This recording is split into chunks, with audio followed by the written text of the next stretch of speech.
What's up, Long Beach? Welcome back to lbpostsports.com. Once again, it's JJ. And Mike. And once again, we've got soccer at its highest level. More Millikan. These Rams have played more games than I can even count at this point. 3 games after playing in the CIF title game, a 1-0 loss to El Toro. Again, the Rams are on the pitch, taking on the El Camino Real Conquistadors.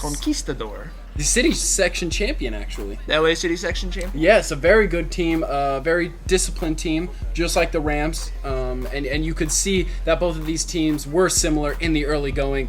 But tough for the Rams coming off a loss and the Conquistadors coming off a win to come back 3 days later and have to play again at such a high level. But on the ensuing drive, if we can talk football, you can see right here in this first clip, Millikan did all day exactly what it wanted to. 3, I wrote in the preview, 4, just touch, maintain possession, keep El Camino out of their game, which is exactly what they did by maintaining possession. That's literally a 7-touch possession to start the game. And all of their chances came early and often.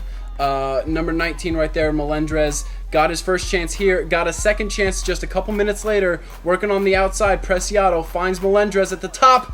Golazo, right under the reach of goalie Keon Parsa. 6 minutes in, we're thinking maybe at this point we're on pace for well, it seemed like 42-0. It seemed like that goal opened the floodgates that should have been opened in the game against El Toro, because off the head of Chicken right there, and then off the foot of Chicken coming up right here, it was like, oh, that was the goal that they needed in the El Toro game to equalize it and then win it in that second half. And it seemed to happen in this first half, but before you knew it, the second time, the Conquistadors get a chance, and they put it in. 4 minutes later. You know, it was the more chances for Millikan not putting it in, and then 2 chances for the Conquistadors putting it in.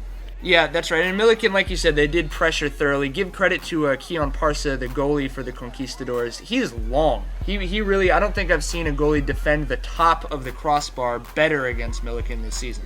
But this chance right here puts it all into perspective about the first half. Chicken finding Melendrez at the top of the box. It looks like he's got an open shot, but he looks to pass before he shoots. The edge that the Rams had in the early going in this game seemed to taper off in the second half of the first half. They were definitely maybe too many touches. Maybe too unselfish around the box. Yeah, in the second half, on the outside, Preciado and Manny Espinoza doing work, getting good chances and earning free kicks. And every free kick Millikan took seemed to be right where it wanted to be, but they just couldn't put one in. On the other end, El Camino Real, like we said, making chance after chance, and it was time for George Pizarro to step up.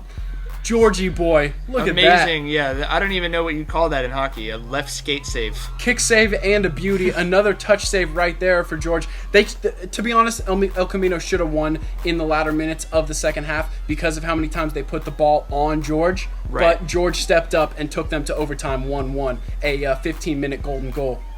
As the sun went down. As the sun went down and the Millikan chances went down as well. The Conquistadors, really, I heard their coach scream, "Let's play to win," and they put everybody. And I mean, great save again from George. Sure. You can see the whole roster up there. That was the last chance Millikan would have, and 30 seconds later, the tip-in and the goal from their captain, Edgar Ramirez. Ramirez, his second goal of the day. El Camino Real headed to the second round of the state championship.